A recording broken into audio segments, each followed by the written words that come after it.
আসসালামু আলাইকুম। আমার চ্যানেলে সবাইকে স্বাগতম। নতুন আরেকটি রেসিপি নিয়ে তোমাদের মাঝে হাজির হয়েছি। আজকে তৈরি করে দেখাবো সন্ধ্যাবেলার জন্য মুখরোচক একটি নাস্তা রেসিপি। আজকে তৈরি করব চিড়ের দো পেঁয়াজা বা চিড়ে ভাজা। আশা করি আজকের রেসিপিটি অনেক বেশি ভালো লাগবে। মূল উপকরণে চলে এসেছি। প্রথমে দেখো এখানে চিড়ে নিয়েছি। তো আমি এখানে 1 কাপ পরিমাণে চিড়ে নিয়েছি। 1 থেকে 1.5 কাপ হবে।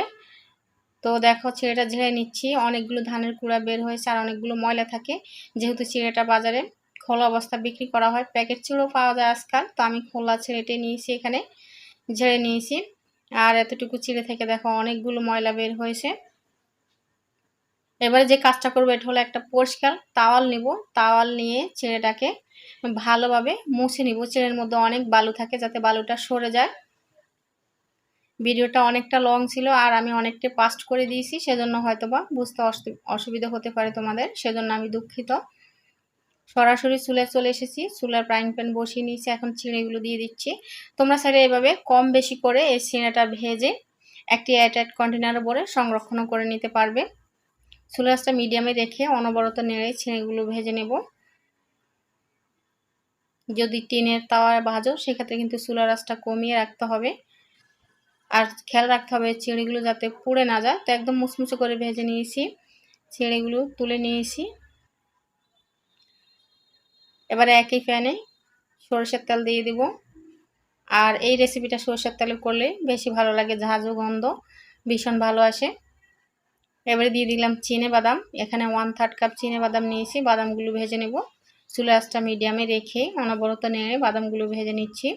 আর এই মুহূর্তে ছোট্ট একটি অনুরোধ করছি, আমার আজকের এই রেসিপি যদি তোমাদের কাছে এতটুকু ভালো লেগে থাকে তাহলে একটি লাইক করে দিও প্লিজ।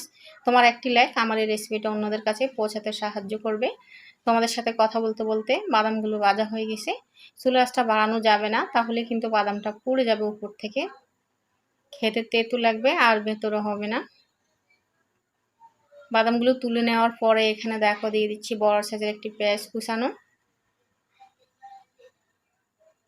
আমি কিন্তু চুলার আঁচটা মিডিয়ামে রেখেছি, চুলার আঁচটা একেবারে বাড়াইনি এই পর্যন্ত। পেঁয়াজটা 2 মিনিট মতো ভেজে নিয়েছি, হালকা ব্রাউন কালার হয়ে গেছে। এ পর্যায়ে দিয়ে দিচ্ছি 2 কাঁচামরিচ কুচি, দিয়ে দিচ্ছি 1/2 চা চামচ হলুদ গুঁড়ো। এত করে খুবই সুন্দর একটি কালার আসবে। তোমরা যদি হলুদ গুঁড়ো দিতে না চাও সমস্যা নেই, স্কিপ করে দেবে, কিন্তু দিলে ভালো হয়, কালারটা খুবই সুন্দর আসে। আবার 1 মিনিট মতো ভেজে নিয়েছি। এবারে ভাজা চিড়েগুলো দিয়ে দিচ্ছি। তো চিড়েগুলো একেবারে দেওয়া যাবে না, অল্প অল্প করে দেব, তাহলে কালারটা হবে না। কোনোগুলোতে দেখা যায় কোনোগুলোতে লাগবে, কোনো অংশে লাগবে না, সেজন্য অল্প অল্প চিড়ে দিয়ে ভালোভাবে মিশিয়ে নেব। তো আমি কিন্তু অফ ক্যামেরা আরও কিছুটা চিড়ে ভেজে নিয়েছি, সেটা তোমাদের আর দেখাইনি। আমি এখানে বেশি করে তৈরি করছি যেহেতু ফ্যামিলিতে সদস্য অনেক বেশি। এরপর যে লবণ দিয়ে দিচ্ছি। আবারও ভেজে নেব। এই কাজটা একটু টাইম নিয়ে করতে হবে। চুলার আঁচটা লোতে রেখে মিডিয়াম টু লো এর মাঝখানে রেখে অনবরত নেড়ে চিড়েগুলো ভেজে নিতে হবে, যাতে লবণটা এবং হলুদটা সমানভাবে লেগে যায়। তো মাশাআল্লাহ দেখতে পাচ্ছ অনেকটা সুন্দর একটি কালার এসে গেছে। এই পর্যায়ে দেখো দিয়ে দিচ্ছি এখানে চিনেবাদাম। এটা বেশি করে তৈরি করে একটি এয়ারটাইট কন্টেনারে ভরে রাখতে পারবে। বৃষ্টির দিনে কিংবা সন্ধ্যাবেলায় এটা খেতে ভীষণ ভালো লাগে। ভালোভাবে মিশিয়ে নিচ্ছি।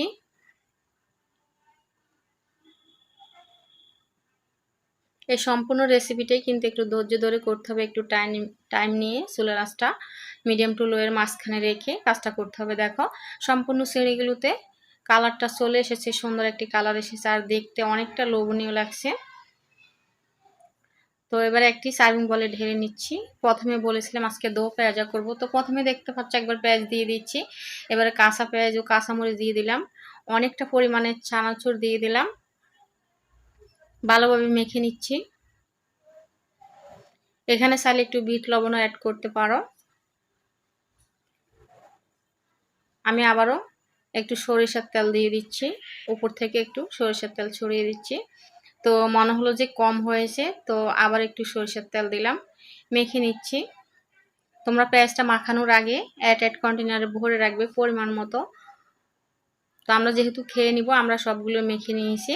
তৈরি হয়ে গেল আমার চিড়ে ভাজা বা চিড়ের দো পেঁয়াজা। কেমন লাগলো আজকের রেসিপি? ভালো লাগলে একটি লাইক করে দিও প্লিজ। আর প্রতিদিন এরকম নতুন রেসিপি পেতে চ্যানেলটি সাবস্ক্রাইব করে পাশে থেকো। সবাই ভালো থেকো। আল্লাহ হাফেজ।